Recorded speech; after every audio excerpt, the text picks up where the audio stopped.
Daily schedule. So I have all these homeschooling goals, all these dreams, and now how do I take this into consideration for a daily routine?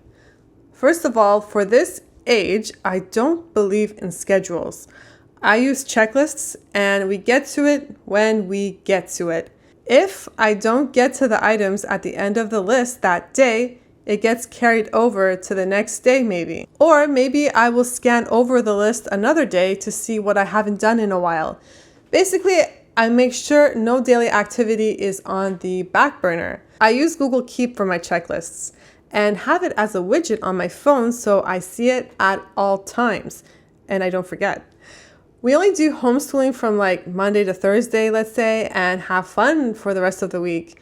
So here's an example of my daily checklist. Play a French album in the mornings, then classical music, read 3 books or 20 minutes in English and French, 10-minute literacy activity, dance to at least one song, 30 minutes free play outside minimum, meditation, 10-minute cleanup, daily cartoon, must be in French or Spanish.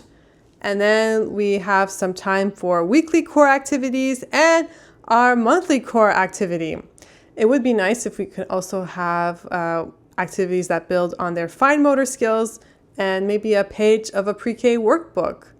And then there's something called spontaneous thinking activities that are apparently helpful. For our weekly core curriculum, on Mondays, I like to focus on music and language, so we'll read more books than usual. I'll sing more songs than usual.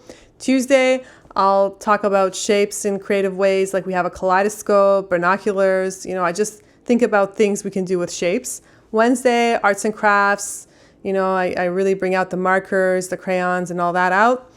And super big paper, coloring books and all that. On Thursdays, we do math, numbers, puzzles, that sort of thing, and try to do some Spanish. And Friday, we focus on having fun. I'm not going to list every theme for each month because that would be too much, but here are some examples of some of the topics we emphasize on each month. So in August, I really emphasize on reading, really extra emphasis.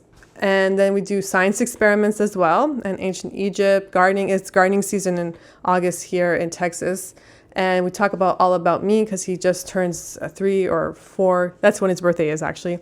And in September, again, it's part of our gardening season here. So we do that and learn about biking because the weather is good for it, music, reading, that sort of stuff. October, reading again, arts and crafts because it's Halloween, so there's lots of arts and crafts for Halloween. November, a lot of pretend play. In December, what we do is math, cooking, nutrition, because Christmas is all about cooking and making gingerbread houses and all that. So I think it's a good time to do a cooking theme that month. And safety, of course, because hey, you want to be safe in the kitchen.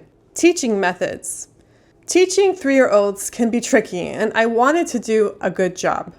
Since their attention spans are short, we have to be super effective in teaching in a small amount of time. I really recommend lesson planning. Our literacy and math lessons were only literally 10 minutes. I had a timer on my phone for 10 minutes, and that's all I needed for my kid to learn how to read and know the concept of adding. I'm not even joking. And I actually even started with 5 minutes on my timer. I actually have a video that goes into detail on how I taught reading to my son, so you can check that in the link below.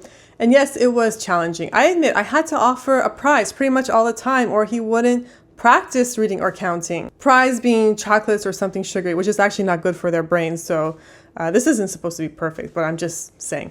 Anyway, I tried to incorporate what we learned into a pretend game. I tried to make it fun. There are also a lot of little tricks for retaining information, like drinking a glass of water before learning.